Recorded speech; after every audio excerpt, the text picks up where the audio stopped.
I will be talking to Peggy Schwemin today. She will be sharing her experiences in the evolution of the Women's Center. Peggy lives in Marquette, and she will give us a little bit of her background and then her role and involvement with the Women's Center. Welcome, Peggy. Thank you. Well, I've grew up in Marquette. I've lived here all my life. I come from a large family. I have an older brother and younger sisters, and went to a Catholic school growing up. When I got into the high school, right before the high school, my father was injured and was in the hospital for many years, and so he wasn't around a lot. We had a lot of things to take care of on our own. And when I got into high school, there was a couple of classes that I took that involved Mary Soper from the Women's Center. And they were getting together a peer group, and it seemed like something that I really needed. I needed that attention. And at home, it was hard at home, taking care of my sister. So this was all about me, and I thought, oh, this would be great. And what they did was they did active listening and empathy training, and it was my first contact with the Women's Center.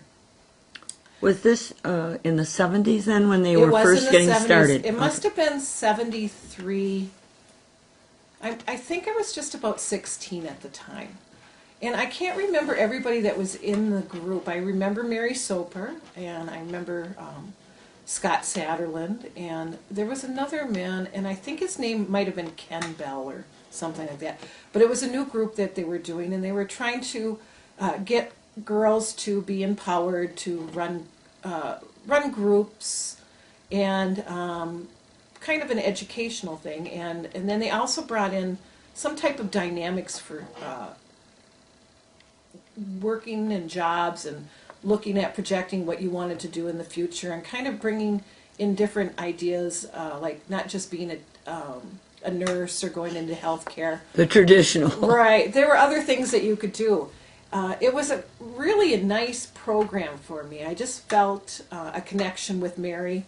I felt a connection with women, and that it was an important area to look at. You know, I could do anything I wanted. Was it after school, or was it integrated into the actual scheduling? It was integrated into the schedule. If I remember correctly, it was integrated. I want to say we almost went off campus to do it. Like, we went over to Northern and did one in one of their rooms.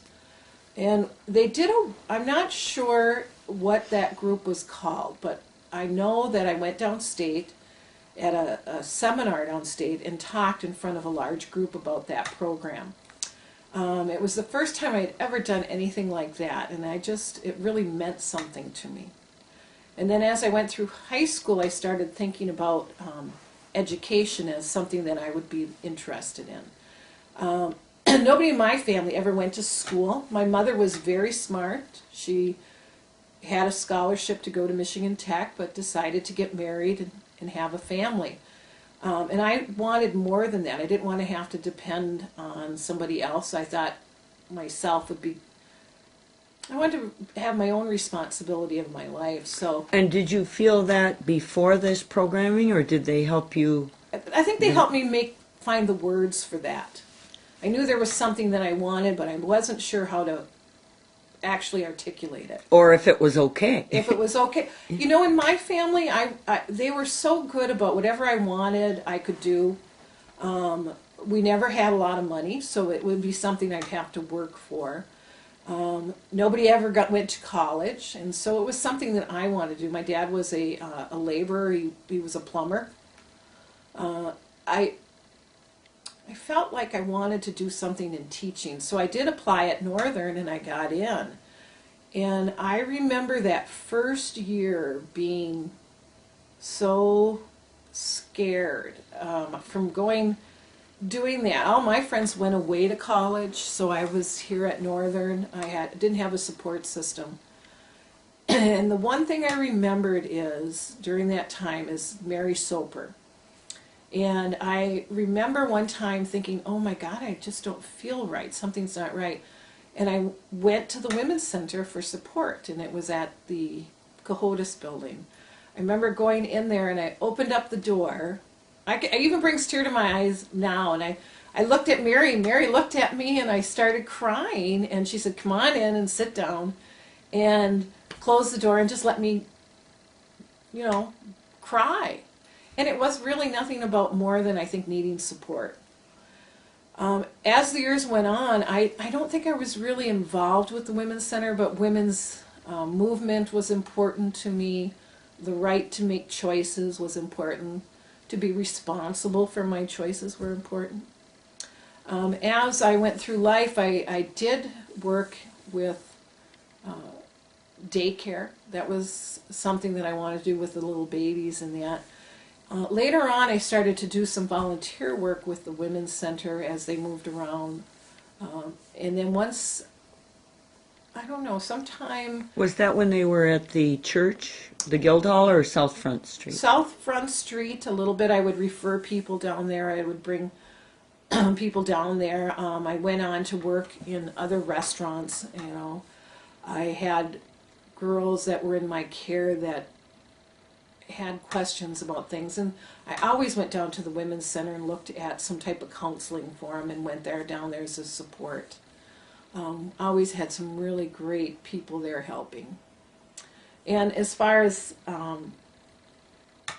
whole aspect of abuse and that, it was, families are important to me because my family has always been so supportive of me that I think that I'm blessed, and that these people that do not have that, boy, it's just so hard. So being on the outskirts of the Women's Center and doing that is my tie-in during my 20s and 30s, and that is using them as a support, as a resource. Yeah. And you shared that with others. That's really... Yeah, it worked for me. It was what kept me sane in college, and I just did the same thing for them. They can do it. They just need a little support. Then later on, when they decided they were going to rebuild the shelter and move it over on Baraga Street, they asked me to help them raise money to be on the board and raise that awareness. And I thought, what a great idea that is, because when you're in a shelter, you don't have necessary transportation. You don't have that. You're hidden. You were hidden all those years. Here it's out in the open. We have the police station right next door. We have all the social services right there. I thought, what a smart idea. Whoever thought of that, and it didn't make them feel like they were doing anything, they should be embarrassed about, that they were taking care of themselves. That was a major shift in philosophy, yes. and you're right. I don't know that it one person, but they came to realize that the hidden part tended to reflect on the women or the families yes. that were going there. So Boy, that was a big shift. I think that was so amazing to me to think that, and we spent a couple years on raising money, and once my board stint was up, I was unable to do any more work with them, but then I shifted over to the Children's Museum, and I still think that the passion for me is women and family. And even now I have women that are still, I've referred people to the shelter, I've taken them there. My dad and I always, we like to cook a little bit, so we'd go over there and cook, when he was around. So at that point, that's it. But what's funny is that we had talked on the board about bringing the mothers back together and talking and getting our history down. And I never got to meet Sally Mae. I never worked with her. Greer, I never got to work with her. So Mary Soper really is my person that I worked with. Associate with that. So you were involved at that period where they've had their bumps in the road. Yes. And getting the founding mothers together has pulled them over that bump. Mm-hmm.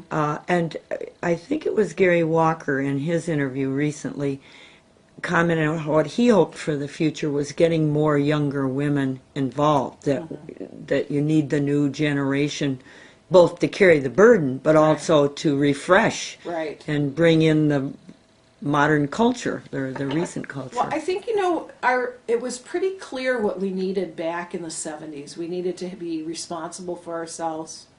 We needed to have empowerment.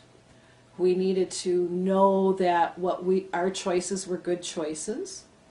Now I think it's a little, where do we evolve to? Where do we find out what those statements are? Sometimes they're not that clear right now.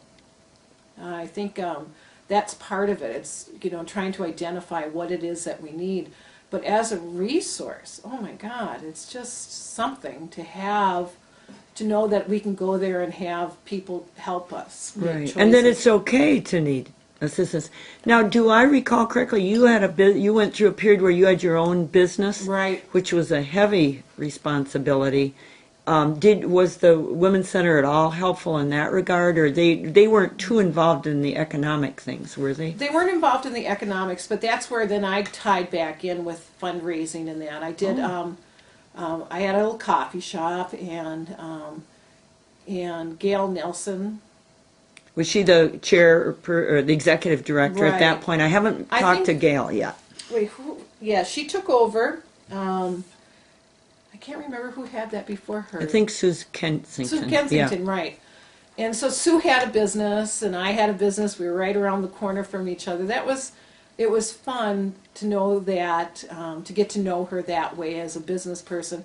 So it was fun to get women together in business and talk about the trials and that we go through. We don't have anybody necessarily to go home and cook for us all the time, or to do our laundry, or we still had to go home and do those things. It was kind of interesting to have that conversation, even though maybe Sue and I didn't have necessarily that burden, but there's still other burdens.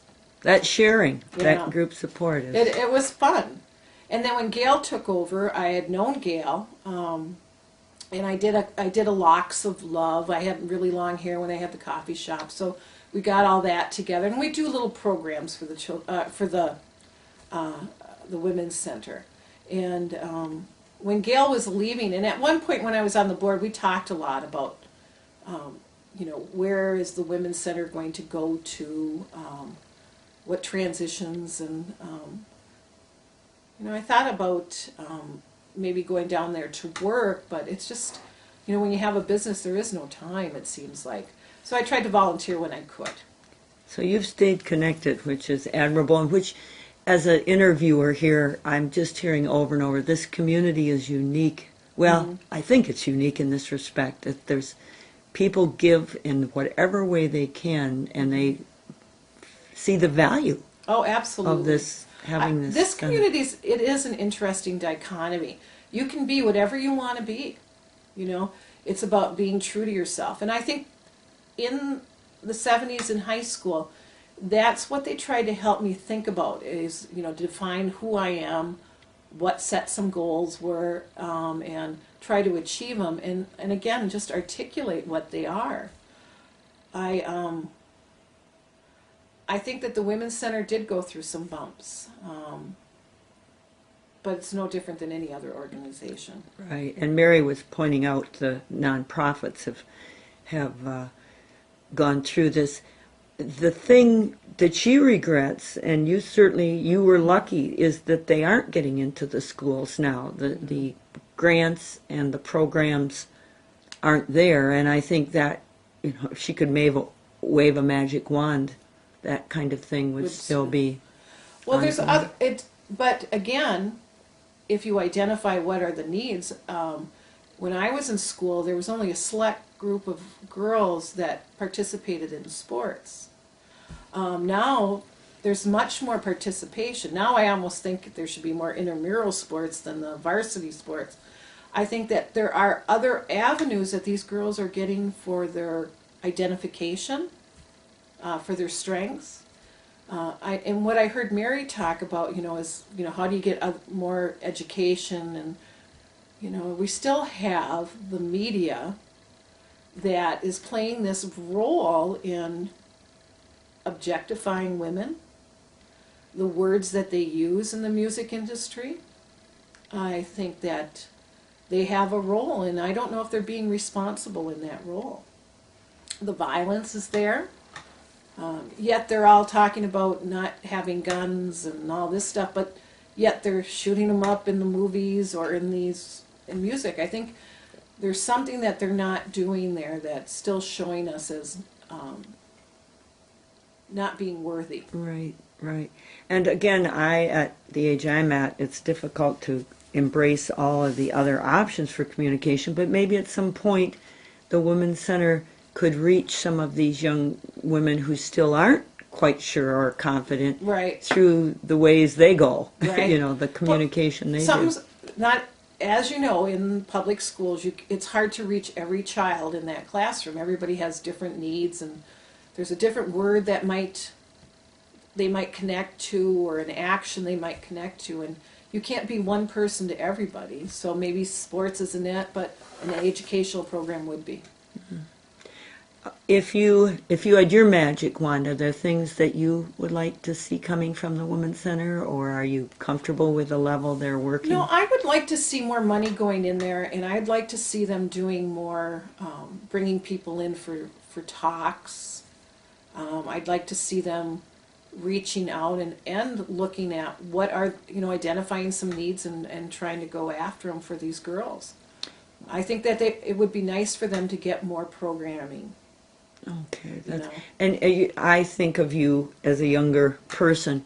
Do you have any thoughts on how they could be recruiting for their board? And because they are recycling their Yes. talents and getting tired, is a word. Well, how much more hours in the day if we're all working and raising families?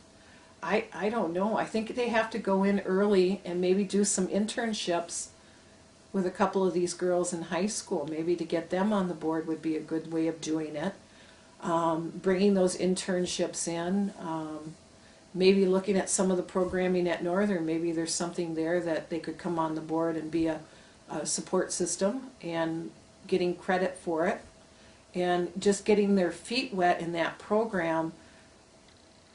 Because like I did, which I did as a youth and then came back over the years and retouched, I think there's got to be some way of connecting like that. Those are some good suggestions. Well, thank you, Ms. Yeah. Ryan. Anything else you'd like to touch on or share?